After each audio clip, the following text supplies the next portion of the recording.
Aloha and welcome to the Hawaii State Senate Committee on Health. I'm Senator Jared Kehokalole, Chair of the Health Committee. I'm joined here this afternoon by my Vice Chair, Senator Rosalind Baker, and Member Senator Joyce San Buenaventura. Also members of the committee and probably coming on right now are Senators Sharon Moriwaki, who we have right here, and also Senator Kurt Favela. This meeting is being streamed live on YouTube. In the unlikely event that we have to abruptly end this hearing due to technical difficulties, the committee will reconvene to discuss any outstanding business on Friday, February 4th at 1:10 p.m. and a public notice will be posted on the legislature's website. For the testifiers who are participating remotely today, your audio and video will be muted and disabled until shortly before it is your turn to testify. You have 2 minutes to share your testimony. If there are technical glitches during your turn, we may move on and try and come back to you once we've hopefully sorted the problem out due to time constraints. We do have your written testimony. I've reviewed all of it, so I would like to recommend or encourage you, if you intend to just read straight from the screen, to maybe summarize or share any specific or extraordinary points, or you can just stand on the testimony. I'll be reading a list of individuals who submitted written testimony. We apologize if the closed captioning doesn't accurately transcribe your name. And if you're interested in reviewing the written testimony, please go to the legislature's website and click the link on the status page for the measure. First measure on our agenda is SB 3118 relating to tobacco products. This bans the sale of flavored tobacco products and mislabeled e-liquid products. And makes the measure effective January 1, 2023. First testifier we have today is the Department of Health and Support. Thank you, Chair Kehokalole and Vice Chair Senator Baker, for hearing this bill. This is part of the governor's package. And SB 3118, as the chair mentioned, prohibits the sale of flavored tobacco products, including those derived from nicotine and menthol tobacco products. We do strongly request that SB 3119, that inserts e-cigarettes into the tobacco tax laws and structure, also be scheduled, since the two together will work hand in hand to really provide a buffer between the promotion of these products and the youth and children who have been introduced to it. So since 2015, we have seen a 57% increase from youth who say that 4 of their closest friends use e-cigarettes. So in 2019, 61% of youth said their closest friends are using e-cigarettes. We have, in just a few short years, seen a normalization of tobacco use. So we do request that the Senate strongly support SB 3118 and also here SB 3119 as a measure, as 2 measures that would provide then the protection for our youth and children. So thank you so very much for the opportunity to provide testimony. Thank you, Lola. Next we have Aloha Care in Support. Good afternoon, Chair, Vice Chair, Peggy Mirza with Aloha Care. We'll stand on our written testimony in strong support of this measure, and thank you very much for hearing it. It will definitely help to stop youth use in tobacco. And I just wanted to share some numbers from our members. We have members as young as 7 reporting tobacco use, so and that's e-cigarette use. So I just wanted to put that out there for you folks. So this is very important. We would also love to see regulation around taxes and parity in the statute. Thank you so much. We're available for any questions you might have. Thank you very much. Next we have the American Cancer Society Cancer Action Network in support. Thank you, Chair Keokalole and Vice Chair Baker and Health Committee members. Thank you for the opportunity to be able to speak in strong support of Senate Bill 3118. Cynthia Au testifying on behalf of the American Cancer Society Cancer Action Network. ACSCAN thanks the committee for recognizing that the increase of youth usage of electronic smoking devices or e-cigarettes is an issue prevalent in our community, and that something must be done to make it less appealing for youth to use these harmful products by prohibiting flavored tobacco products, including menthol flavor, from being sold to the public. To further build a stronger public health infrastructure for Keiki and the people of Hawaii, we ask for your support to strengthen comprehensive policies, including considering legislation that would tax e-cigarettes based on their price at a rate parallel to the tax on cigarettes and all other tobacco products, and include e-cigarette retailer licensing requirements. Thank you for the opportunity to support this measure. Mahalo. Thank you very much. Next, for the American Heart Association, in support.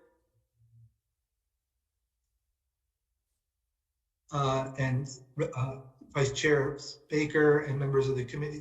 I'm Don Weissman with the American Heart Association, and you've got our written testimony. We're very supportive of this bill.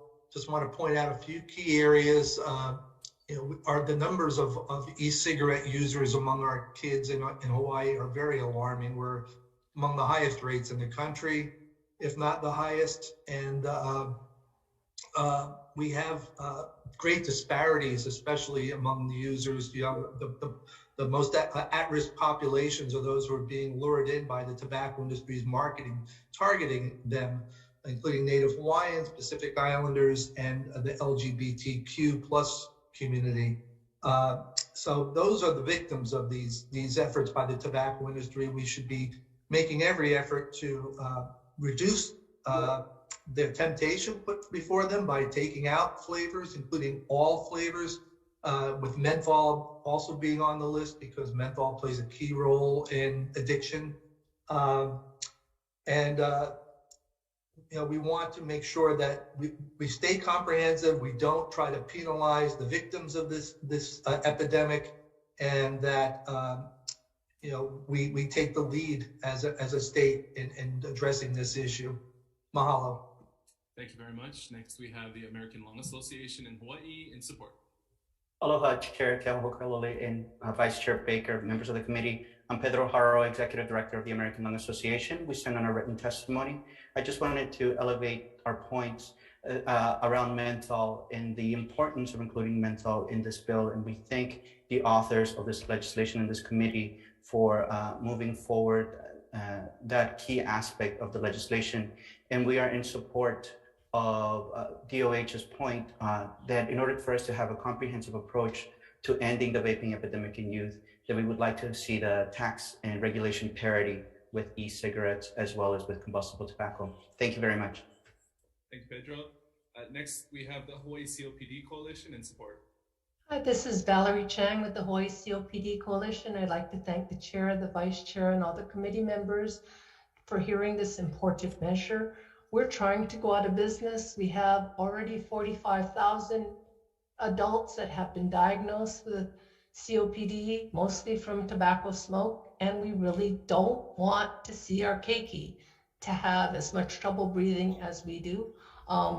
We stand on our written testimony, and we really strongly urge that menthol continue to be included, because it is one of the ways that young people are hooked, because it's less harsh. It is a flavor, and it is one of the flavors that are being used in a targeted manner, as stated in our testimony. And we also encourage that tobacco, electronic smoking products be included in parity with other tobacco products, so that it is discouraging youth from purchasing this item. Thank you very much. Thank you, Valerie. Next, we have the Hawaii Food Industry Association offering comments. Good afternoon, Chair, Vice Chair, members of the committee. I'm Alexis Chapman for HFIA. We stand on our comments and we're available for questions. Thank you very much. Next, we have the HSTA in support.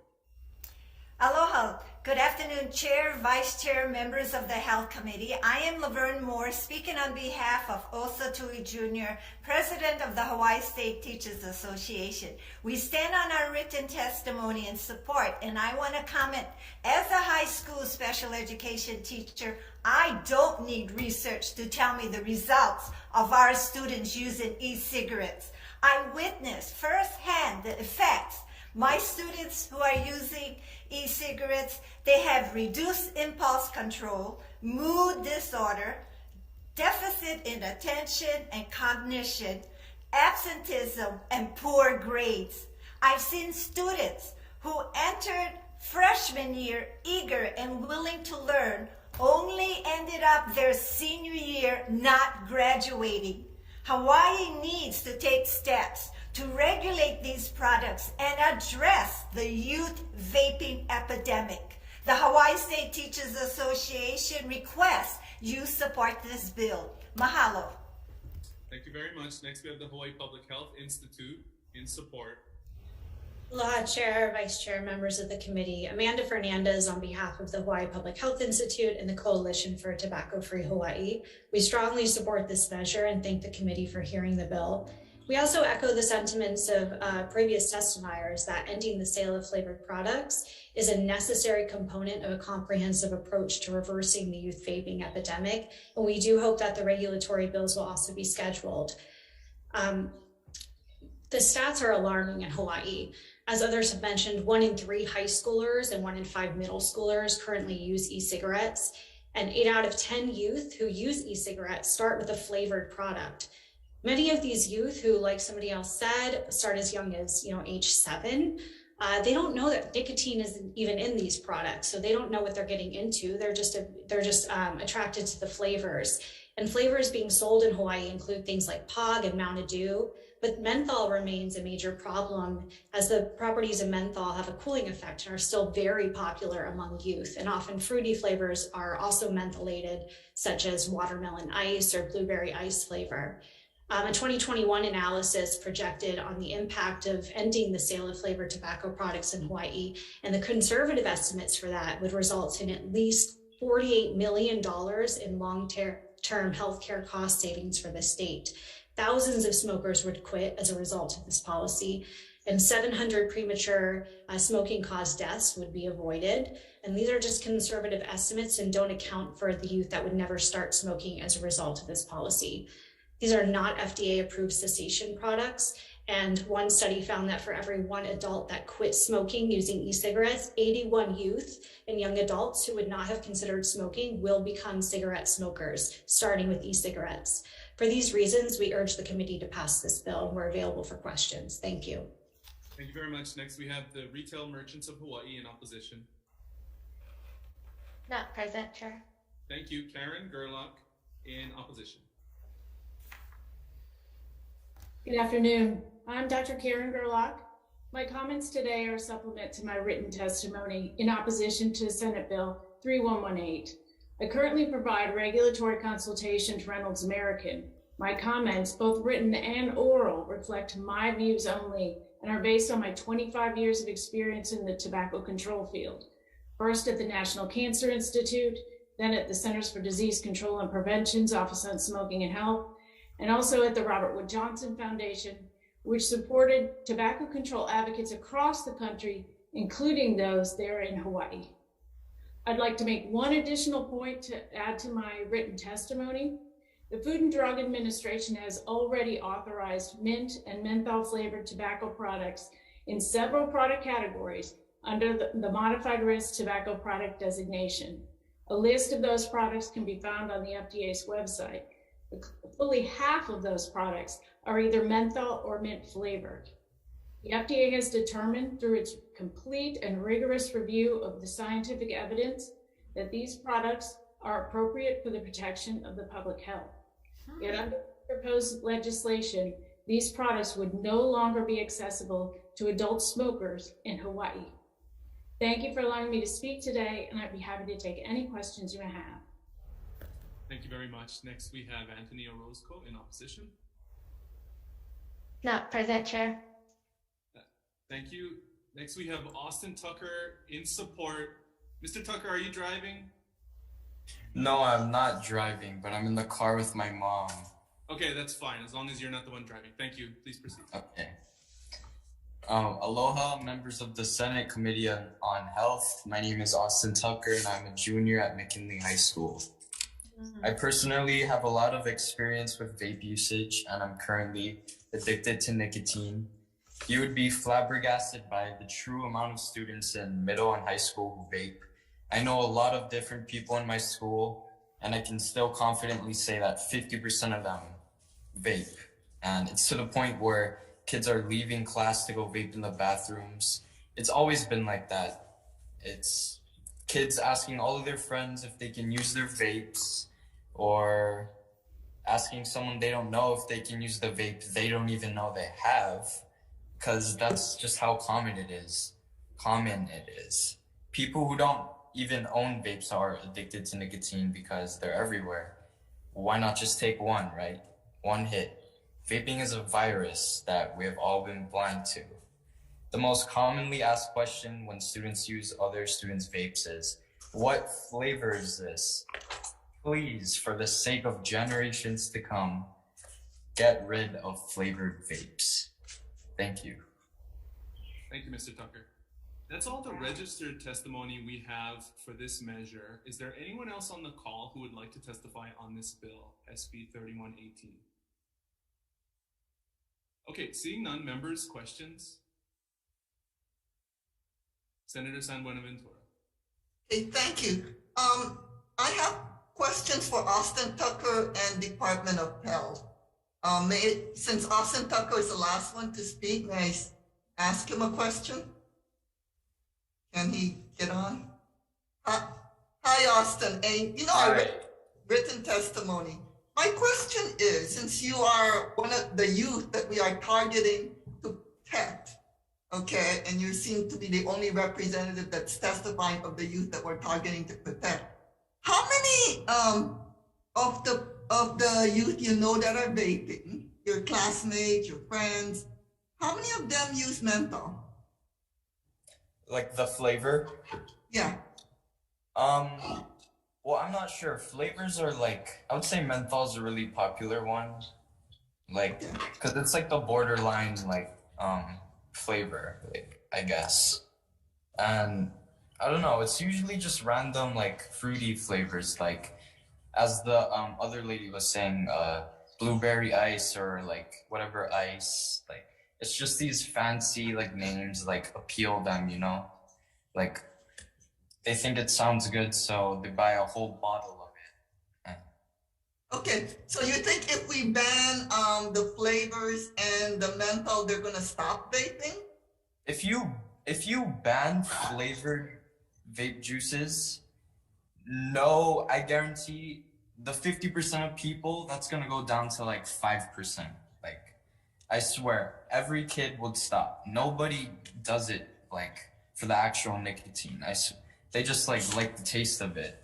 The first question people ask each other when they use each other's vapes is, what flavor is this?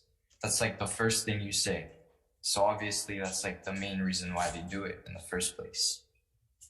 Okay, thank you, Austin. So Chair, I have questions on Department of Health, but I will defer to other members who have questions. Members, are there any other questions? Go ahead, Senator. Okay, so Department of Health, Lola Irvin. Hi, this is Lola Irvin with the Department of Health. And I'm sorry, I cannot turn my, okay, I can turn my video on now. Thank you. Okay, so this is a Department of Health bill. So my question is it the Department of Health's position that all tobacco products, including cigars and cigarettes that are flavored and chewing tobacco, also be banned? Because that's how it's written. Senator Bonaventura, thank you. If the Department of Health had its choice, we would ban all tobacco products.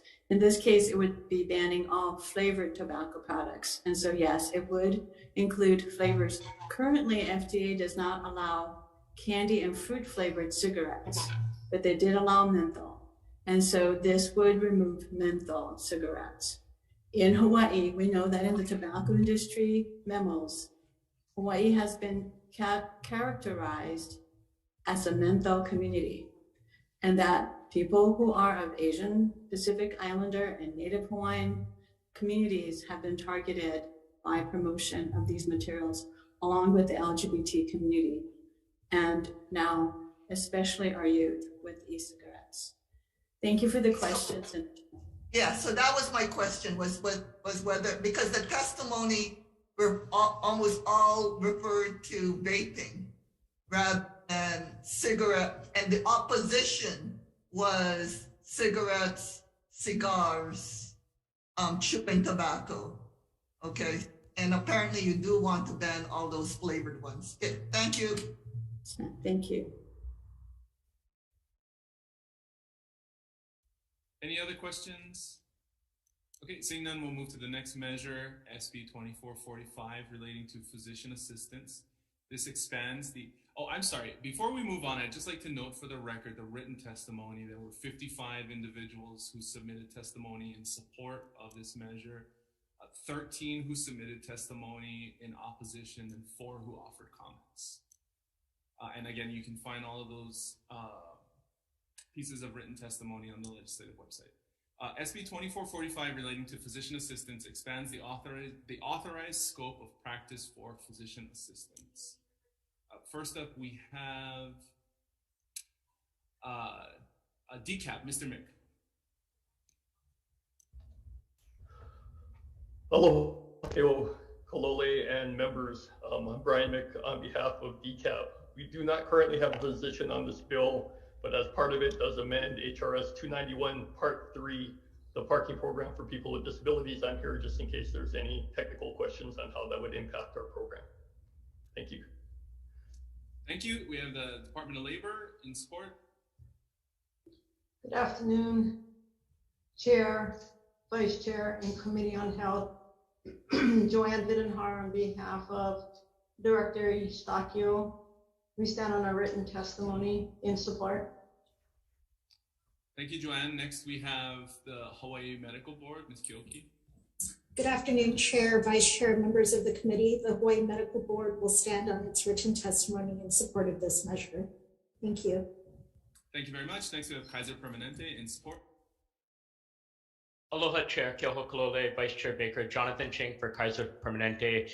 Yep, we will stand on our written testimony in support. I just want to note for the committee that, you know, this bill is, I think, a next step on a law that the legislature passed in 2019, and we certainly thank, you know, the committee and the legislature for that. And just to build on that, we're available for any questions.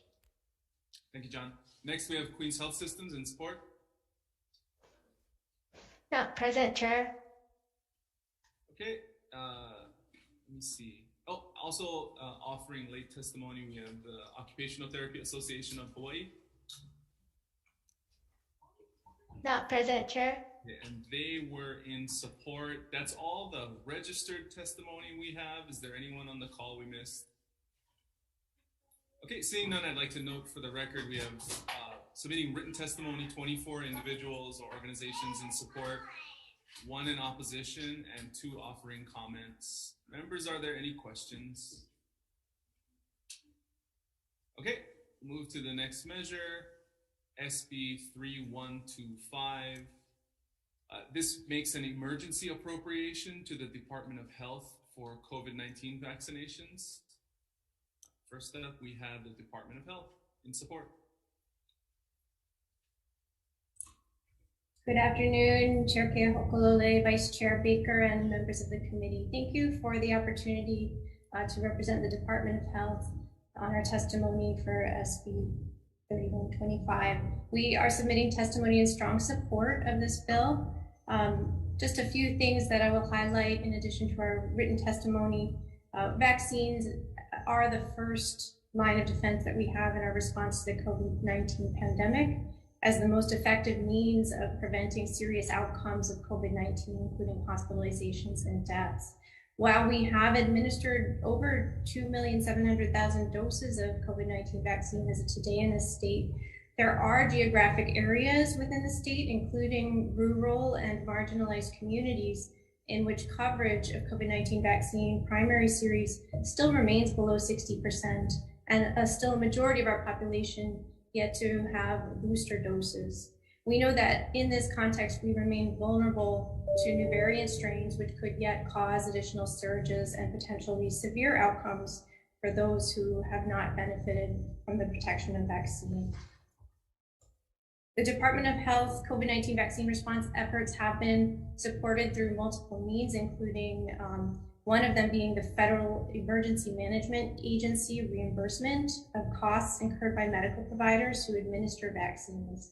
The current FEMA provider reimbursement agreement will expire on April 1st, 2022, and that is the reason for our request of the emergency appropriations. It is really critical that we continue to provide the medical support necessary to continue to administer vaccines in all of the locales where it's most needed. Thank you for your attention. Thank you, Dr. Campbell. Next, we have the Hawaii Primary Care Association in support.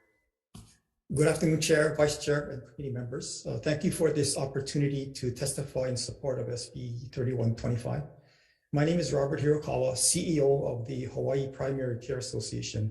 We provide support to all 15 of Hawaii's federally qualified health centers, also known as FQHCs. Hawaii's FQHCs are strategically located in all 4 counties, 7 in Honolulu County, 4 in Maui County, 3 in Hawaii County, and 1 in Kauai County. And together, Hawaii's FQHCs provide healthcare to about 150,000 individuals across the state.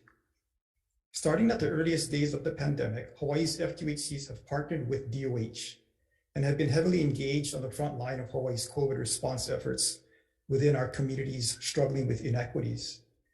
These efforts include vaccinations, education, testing, contact tracing, wraparound services, assisting in isolation quarantine, and the provision of medical treatment, including monoclonal antibody therapies and antiviral medications.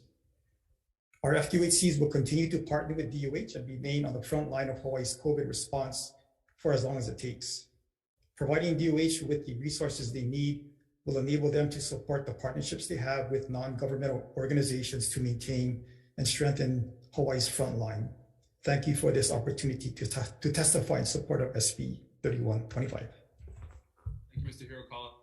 Those are all the registered testifiers for this measure. Did I miss anyone? Okay, I'd like to note the written testimony of the Department of Budget and Finance, who offered comments, and HMSA, who testified in support. Members, any questions? I have some. Senator Moriwaki. Hi. Yes, Department of Health, Dr. Campbell. So this $12 million is for vaccinations only, or is it for other? It says other activities. What are the activities? Is it going to all of the qualified medical centers, or what? How is that being distributed? Thank you for the question. This request is for vaccine administration, in particular to support the providers that are administering vaccine and may incur costs above the standard reimbursement rate. So this provides a mechanism to continue whether it's mass vaccination or mobile outreach or provider vaccination in offices where additional support is needed to complete all of the reporting and the costs around administration of the vaccine. So to date, the federal funds have been paying for that. Is that right? Or did we use any state funds for the vaccinations that you've administered to date? To date, it has been federal funds, and for this provider reimbursement piece, it's been a mechanism through FEMA. Thank you. Thank you, Chair. Any other questions? Okay, we'll move on to the next measure, SB 3367. Relating to health, this creates an early lung cancer screening task force to research what steps and resources are necessary to increase early lung cancer screening in Hawaii. It also makes an appropriation. First up, we have the University of Hawaii in support. Aloha, Chair, Vice Chair, members of the Senate Committee on Health. I'm Joe Ramos. I'm the Director of the University of Hawaii Cancer Center, providing testimony on behalf of the UH Cancer Center, the John A. Burns School of Medicine, and UH Manoa in strong support of this bill. This is a forward-thinking bill that's crucial and timely for Hawaii. It's so timely that today, President Biden, as you may have noticed, announced his new Cancer Moonshot program, and a key component of that program is a focus on prevention and screening and ensuring that everyone gets and has access to cancer screenings. In fact, they released the President's Cancer Panel report called Closing the Gaps in Cancer Screening, Connecting People, Communities, and Screenings to Improve Equity and Access. And I encourage you to take a look at that report and that document. The Cancer Center, here at the Cancer Center, we recently led a joint roundtable discussion with a number of members from our community, including our partner hospitals, the American Lung Association, HMSA, and others, to discuss this very issue, to find ways to make progress for Hawaii on this topic. Lung cancer is the #1 cancer killer for men and women in the state, and we placed last in the US in early diagnosis of lung cancer. Early diagnosis gives lung cancer patients a much better chance at survival and more affordable and effective treatment therapies. Our epidemiologists here at the Cancer Center have shown that Native Hawaiians and Pacific Islanders in particular develop lung cancer at an earlier age and with lower lifetime exposure to cigarettes compared to whites and Asian Americans.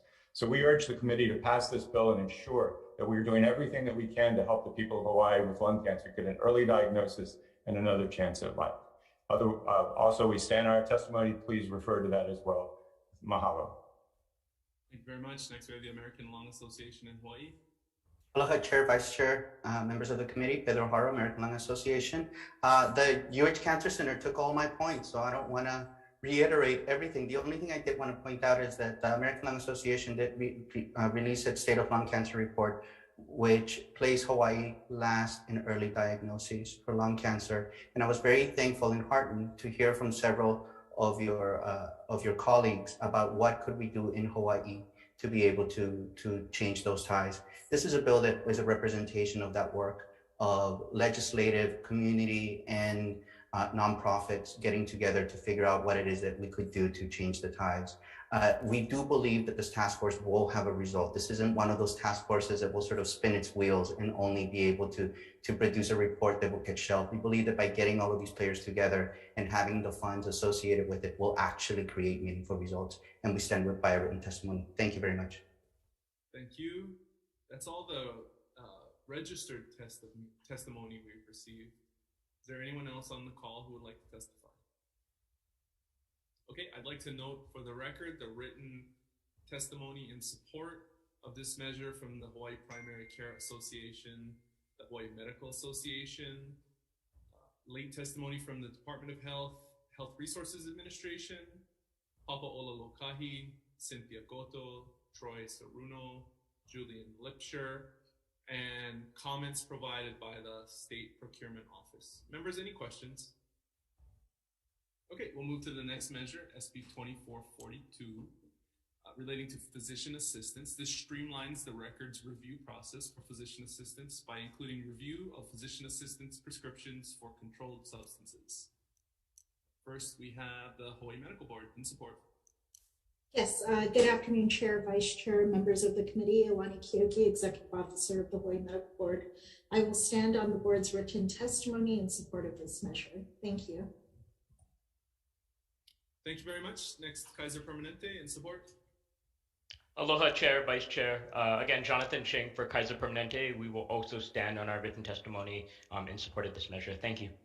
You're welcome. Is there anyone else who would like to testify? Okay, seeing none, we have written testimony in support from the Hawaii Academy of Physician Assistants and 20 individuals. All in support, well, 19 in support, 1 in opposition. Members, any questions? Okay, we'll move to the next measure, SB 2029, relating to Parkinson's disease research. This establishes the Parkinson's disease research collection database to be administered by the Department of Health. First up, we have the Hawaii Parkinson's Association, Mr. Foster. Good afternoon, Mr. Chair, Madam Vice Chair, and members of the Committee on Health. I'm Jerry Boster, President of the Hawaii Parkinson Association, and as of late 2013, an early onset Parkinson patient myself.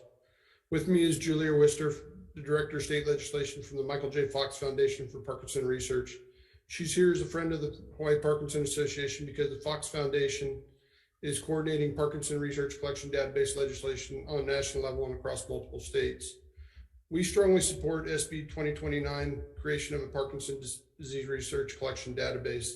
At its core, this bill is really about determining how many people in Hawaii have Parkinson's. And we need to do this for 2 reasons. The first one is strictly as planning and resources.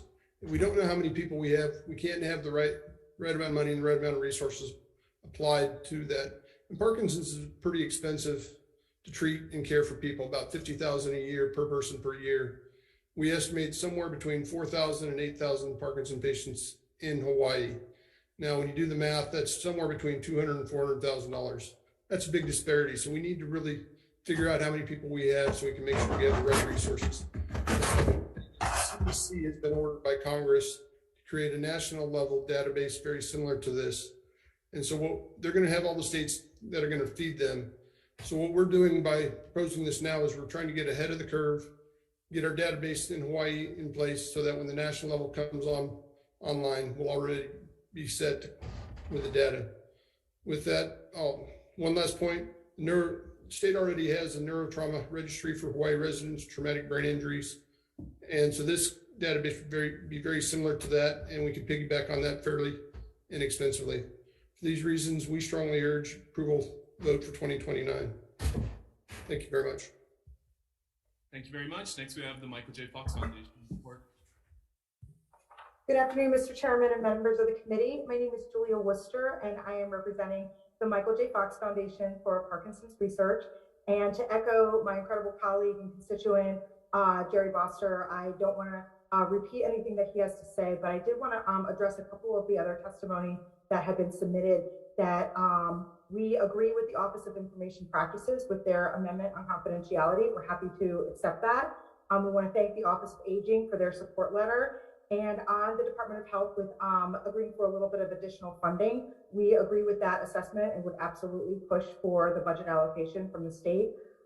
This is an incredibly important clinical and epidemiological research database that will feed into the national system, as Jerry mentioned, with the CDC. And the goal is for more states to come online and have these state databases for collection of population data, age, date of diagnosis, race, comorbidities, other environmental impact factors. All of that will go into this CDC surveillance program that can be accessed by researchers across the globe. And the goal is to establish more better treatments, ultimately a cure, and then maybe even one day that we can potentially even prevent Parkinson's from even occurring. And the Michael J. Fox Foundation was created in 2000 and has been singularly dedicated to finding a cure for Parkinson's disease through aggressive funding and research agendas, ensuring the development of improved therapies for those living with PD today.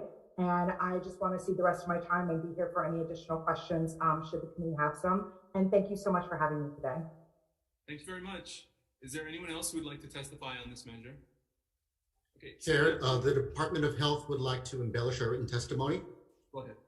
Thank you so much. I apologize for not meeting the 24-hour timeline and being able to register for Zoom. My name is Lauren Kim, Policy Officer for the Director of Health. We have submitted written comments, but I would like to embellish them with a few points. The highlight is that the department currently has no Parkinson's program, zero staff, $0 allocated to this effort, which reflects the nature of the amendments in our written amendment. But the part that I wanted to share with the committee is in subsequent discussions with other community stakeholders, there are a few entities engaged in Parkinson's research, and we would generally recommend the legislature build on that existing momentum, since any program that starts at DOH will take considerable time to set up the staff, in particular if the registry is patient identifiable, because then we're talking about human subject research. But yes, I'm aware that the Hawaii Parkinson's Association is recommending a de-identified registry. And I think we would like to recommend that this committee blank out the agency in charge and allow the stakeholders to come together. There was an initial cool reaction to the value of a de-identified patient registry. And if the folks involved in this could maybe show their cards a little bit, and we could get some consensus on where monies would be best placed, not necessarily within the Department of Health, but again, to keep the momentum going, we have in the private sector. The Michael J. Fox Foundation announced a grant just last month, January 2022, to study Parkinson's impacts on AAPI and Native Hawaiians. That is something we would support in general, and would probably impede if the department were pulled in without having the adequate infrastructure. So I'll leave it at that. Again, our request is that you leave the committee leave blank out the name of the agency to allow stakeholders an opportunity to discuss offline how new resources might supplement existing Parkinson's and how additional resources could be used to supplement something in motion rather than start something new and complex. So thank you for the opportunity to supplement our written testimony. It will be available for questions. Okay, I'd also like to note the written comments and amendment offered by the Office of Information Practices and the supporting testimony from the Office of Aging. Members, any questions? Okay, seeing none, while we have Lauren on, Senator San Buenaventura, you'd like to go back? Okay, regarding the department, regarding the first bill, if I can go back to that, I would appreciate it. Lauren? Lauren, so is it the Department of Health's position to ban all flavored tobacco products and not just vaping, including chewing tobacco, pipe tobacco, cigar? Wait, you already asked that question of the Department of Health. I thought you had an extra question. About No, that was it. And Lauren answered it. The Department of Health already answered that question. Yeah, I know. That's the reason I don't know why you asked. Never mind. No, I didn't have it. Next measure, SB 2030, let me see, relating to prescription drugs, requires a prescriber to offer a prescription of certain drugs under certain circumstances related to opioid overdose. Requires a prescriber to offer patient education under certain circumstances related to opioid overdose. Requires a pharmacist who dispenses a prescription order for an opioid to notify the individual of the potential dangers of a high dose of an opioid, and to offer to dispense to the individual an opioid antagonist, provided that the individual is prescribed specific opioids at specified doses. It also exempts patients in hospice or palliative care and residents of veterans community living centers, and requires a pharmacist to notify an individual receiving an opioid antagonist of the availability of generic and brand name opioid antagonists. Testifying first in support, the Department of Health.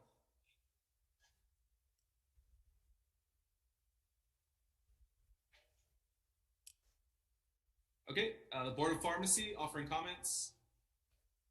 Not present, Chair. And the Department of Public Safety. Not present, Chair. Okay, Chair, I'm present.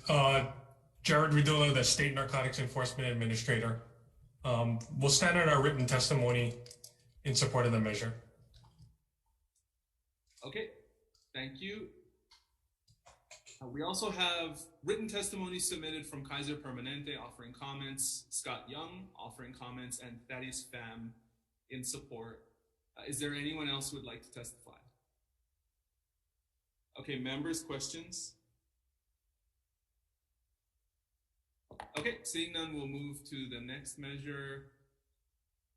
This is SB 2033, relating to the electronic prescription accountability system. This requires that the dispensing of a pharmacist-prescribed opioid antagonist be reported to the state's electronic prescription accountability system. First, we have the Department of Health in support.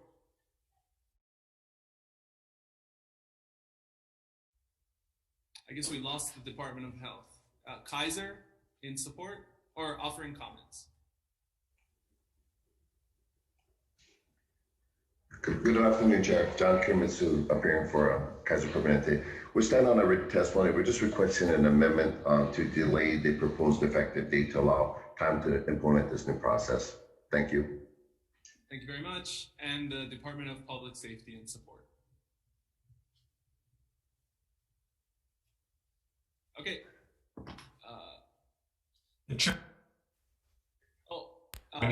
We'll stand on a testimony. Okay, thank you. That's all the testimony we've received. Members, are there any questions? Senator San Buenaventura. I guess the whoever is the pharmacist, since the Department of Health isn't here, Lauren isn't around, or Lola is unwilling to. What my question is, and whoever can answer it, is Why is it that we are also including the reporting of zero dispensing?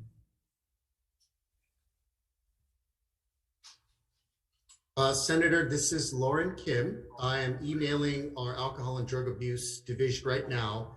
If I can't get in touch with him, I will email the response to your question of what is the value of zero dispensing. And reporting, zero dispensing reporting to the chair. Yeah, I'm unable to ask that right now. Instead of just, I think somebody is, the Medula says, I think he can answer that, the public safety person. Oh, sure. Narcotics Enforcement Division is likely in a very strong position to answer that, certainly more than I can. So I yield to Mr. Dula. Good afternoon, Senator. Thank you for the question. So we need to have a zero report in order to determine compliance with the law. If you don't answer zero, then we won't know if you're not dispensing or if you're failing. I'm sorry, that you're either dispensing or not, or you're just failing to report it. So that's why we need the zero. Okay, thank you. Any other questions? Okay, we'll move on to the next measure, SB 21-2.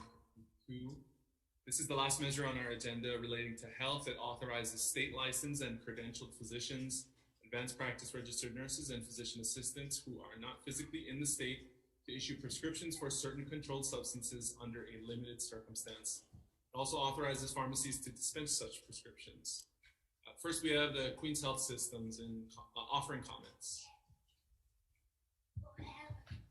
Not present, Chair. Thank you. Department of Public Safety in opposition.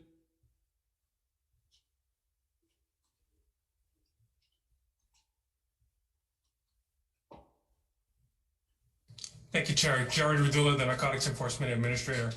The Department of Public Safety is in strong opposition of this measure. We are in strong opposition for two reasons. The first being that right now we have a very strong bona fide relationship law and a strong prohibition against these out-of-state controlled substance prescriptions. Prior to about 2010 in Hawaii, I personally, along with members of my office, investigated many pill mill operations both in Hawaii and abroad. When the legislature took very strong steps with the bona fide patient relationship law and the prohibition against out-of-state prescribing, those pill mill type operations, for the most part, went away immediately. And so we're very concerned that by allowing these out-of-state prescriptions now, there could be temptation again to erode our bona fide relationship statute and potentially bring back these pill mills again. But secondly, and most importantly, Chair, the department is very concerned about this bill because we will lack geographic law enforcement jurisdiction. Our authority and ability to handle these types of violators if someone is prescribing prescriptions from out of state. If an out-of-state prescriber were, for example, in California and violated Hawaii law, we would not have the jurisdiction or ability to do anything.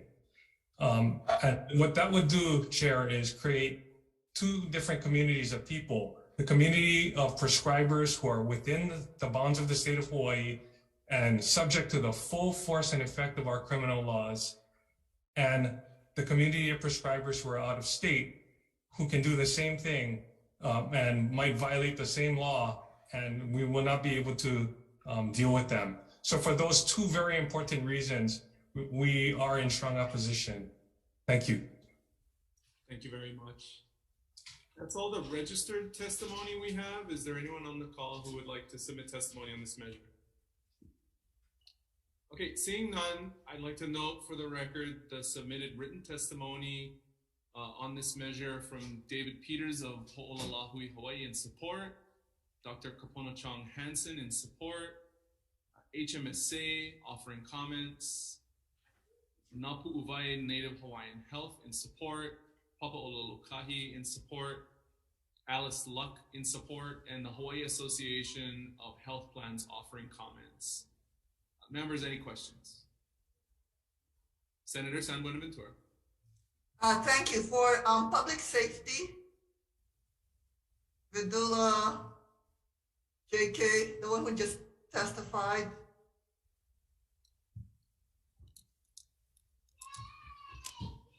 Mr. Radula,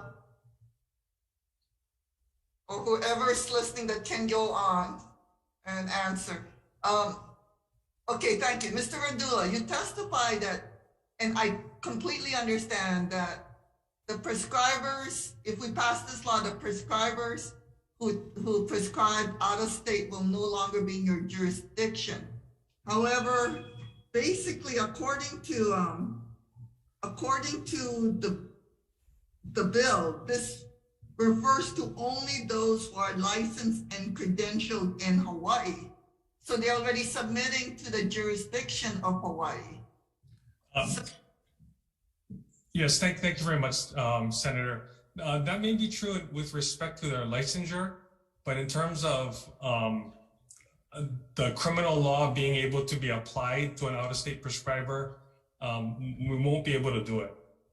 There's very important questions when we apply the criminal law. For example, where did the criminal act occur?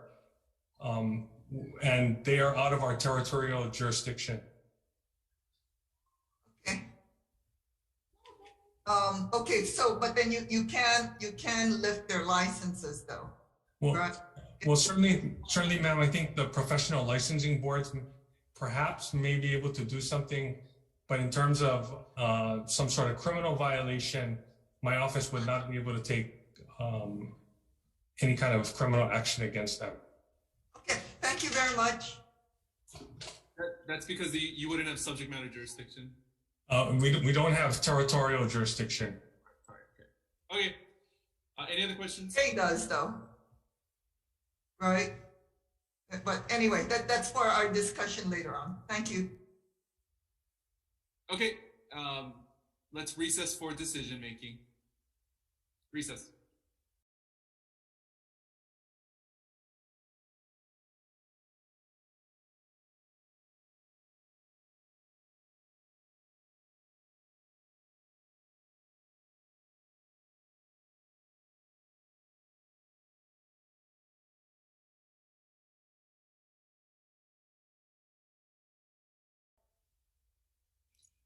Okay, welcome back to our Wednesday, February 2nd, 1 p.m. health agenda. We are in decision making, so we will be voting on the measures heard on today's agenda. The first measure, SB 3118, is relating to tobacco products. I'm going to defer decision making on this measure to Friday, February 4th at 1:10 p.m., right after our health agenda, to see if we can make some changes to this bill that will make it a little better. The next measure, SB 2445, relating to physician assistants.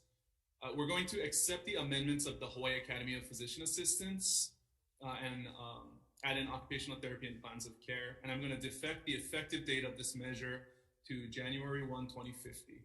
Members, any discussion? Okay, seeing none. Vice Chair, we're voting on SB 2445, passing with amendments. Chair votes aye. Chair votes aye. Vice Chair votes aye. Senator Moriwaki? Aye. Senator San Buenaventura? Aye. Senator Favela? Aye. Chair, your recommendation's adopted. Thank you very much. Next is SB 3125. This is an emergency appropriation to the Department of Health for COVID vaccine work. Looks like we need to make a correction on a date reference in the preamble. Aside from that, I think the bill's ready to go. So the recommendation is to pass this measure with amendments. Any discussion?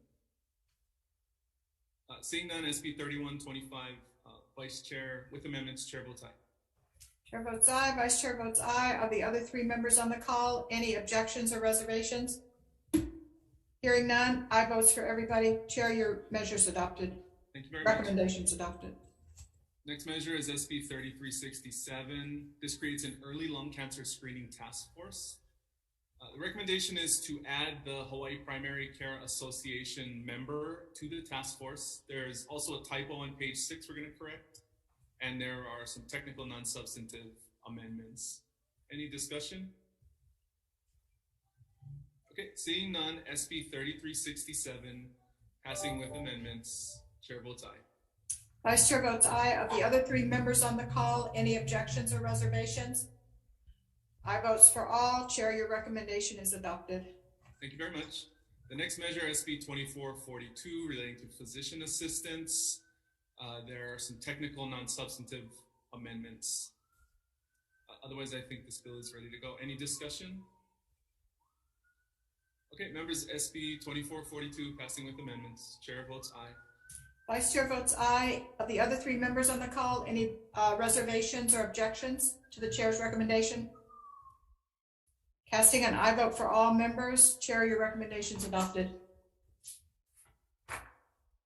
Thank you very much. The next measure is SB 2029 relating to Parkinson's research. The recommendation is to accept the amendment suggested by the Office of Information Practices related to individually identifiable information. We're going to add an appropriations section to the bill as requested by the Department of Health, and defect the effective date to January 1, 2050. Any discussion? Okay, let me see here. Oh, Vice Chair, SB 2029 passing with amendments. Chair votes aye. Chair votes aye. Vice Chair votes aye. Of the other 3 members on the call, any objections or reservations? Hearing none. Chair, your recommendation is adopted. Thank you very much. The next measure is SB 2030 relating to prescription drugs. The recommendation is to pass this measure out with amendments, specifically the amendments provided by Kaiser and the Animal Policy Group in their submitted testimony, and to defect the effective date to January 1, 2050. Any discussion? Okay, Vice Chair, SB 2030 passing with amendments. Chair votes aye. Vice Chair votes aye. Of the other 3 members on the call, any objections or reservations? If not, I'll cast an aye vote for all. Chair, your recommendation is adopted. Thank you very much. The next measure is SB 2033 relating to the prescription accountability system, and there are some technical non-substantive amendments to be made, and that's it. Any discussion? Okay, Vice Chair, SB 2033 passing with amendments. Chair votes aye. Vice Chair votes aye. Of the other 3 members on the call, any objections or reservations? Hearing none, I vote for all. Chair, your recommendation is adopted. Okay, the final measure on the agenda, SB 2152. After reviewing the testimony and the dialogue in the hearing, I have some real concerns about the jurisdictional reach of our narcotics enforcement agency when it comes to prescriptions that are written outside of the state. And so for those reasons, my recommendation is to defer this measure. There are other discussions that we can have throughout the session, but I don't think this measure is ready yet. Any discussion? Senator San Buenaventura. I respect the chair's decision. I respectfully object. If you look at the testimony, obviously there is a huge need to marry the telehealth, the psychiatric telehealth in very rural areas like Kauai, Molokai, and Lanai, where there is like a complete lack of psychiatrists. And previously the legislator has killed bills that would allow psychologists to prescribe. This is just this bill reaches out to those psychiatrists who are licensed in the state of Hawaii and credentialed in the state of Hawaii. So and who are DEA and NED certified and licensed. So even if our narcotics enforcement agency has no reach, DEA, NED, FBI, they certainly have a reach. And at the very least, we really need to help those who are mentally ill and in super impoverished areas. So I respectfully object. Thank you. Thank you very much. Any other discussion on this measure? Okay, seeing none, thank you very much. We are adjourned. Thank you.